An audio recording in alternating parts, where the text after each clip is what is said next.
Abot talaga ni Pans. Chance for the counter. Soyud again will go. Bumabaw with the tap. Outside to Soltones. And off the hands of Michelle Bumabaw. Soltones will score her third. One more time in that last sequence. Off the hands of Pans Malaga.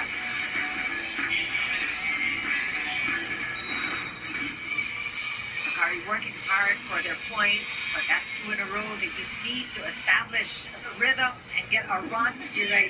The rhythm is what they need. They need that momentum. But with the Creamline Coast Masters, it should be their race, their pace. They control the game. And in this match, even if Kari is down by 5 points, the momentum is still on the side of the Creamline Coast Masters. But of course, that's a beautiful block.